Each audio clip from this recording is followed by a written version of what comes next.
All right, everyone get your arms up for the carry and do it. So we're going to back and forth, circles. All right. I'm Becky Funk. As I tell my kids, don't forget the N. So get a little bit in trouble. So when Anna asked me to speak, I'm like, data publishing charges. You know, we do the sponsorship with Dryad, but I'm not sure I'm going to have enough information to talk. So I kind of changed my topic to saying, what have we done with data sets? Because we actually host some ourselves. And then we also work with Dryad. So I'll kind of give you a little history of where we've been and where we're going. So I work at Access, which is a management, identity, employee, and support staff for 3 professional societies. So we, the 3 societies are American Society of Agronomy, Crop Science Society of America, Soil Science Society of America. We have over 9,000 international members that we provide services to. We publish 14 journals, 2 magazines, and have published over 200 books. For the journals, the publishing models are mixed, so we do have hybrid models, and we do have and the other option is a gold open access model. The magazines are a member benefit, and then of course there's books. So I'm just going to do a timeline, and then in the next slide I'll address questions that we had to encounter as we went through the timeline. So in 2008, our members recognized the importance of data, and they actually had an article published in one of our journals, the Agronomy Journal, called Publishing Agronomic Data, basically calling for a formal policy and defining the criteria to publish the data sets. You know, they recognize that the data gives authority to the science, and accessibility by cross-disciplines will help solve other problems. So if data was collected on soil science, that might transfer into climate science. So they wanted to make that link. In 2010, we moved into our own platform. Previously, we were on a Highwire, and then in 2010, we acquired our own platform, setting up a precursor to the possibility of hosting the data sets. In 2012, we created our Access Digital Library. So instead of just the journal content being accessible, we incorporated our books, magazines, and our meeting content. Again, in hindsight, this positions ourselves to host the data sets. Continuing, in 2004, we had a pretty interesting discussion. One of our editorial boards asked us the question, is it possible for us to host data sets? So we kind of pondered a little bit, like, is this really something we want to do? You know, all the questions we had, is it feasible, the cost? We'll go over some of that in the next slide. But after thinking about it, a lot of discussion, a lot of research, by September, we had a policy in place for our Journal of Environmental Quality. That was our first journal that published data sets. So further on, we had to, after the policy, we had to review how we review the data sets, the reviewing guidelines, pricing. We worked with our IT department, and then we did some more research. Finally, we decided to partnership with DataSite, and we published 2 data sets in 2015. As we re-examined our processes, we realized that the data needed to be more visible.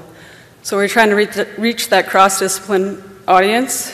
We realized that maybe an environmental engineer is not going to go to an agronomic digital library to find data to solve one of their problems. So in 2017, we partnered with Dryad, and this is where the sponsored data publishing charges comes into play. We are encouraging the data to be available with the papers. We have kind of two models going on right now.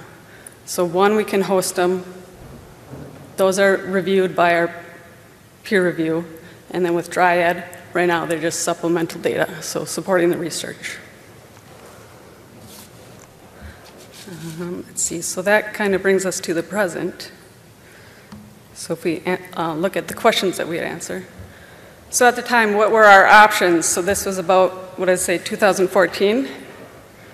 You know, who was doing what? Could we do it better or just as good? We ended up going with DataSite the first when we wanted to host it, just because they would allow us to mint our own DOIs and host the data set.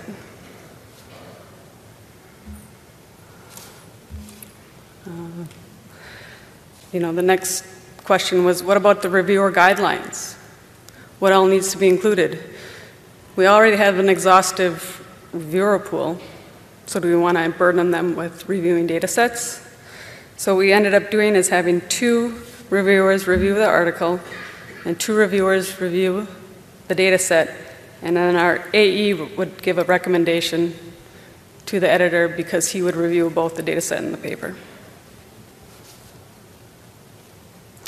Another question was, what size can we accept and host, and what is the cost, and who pays that cost?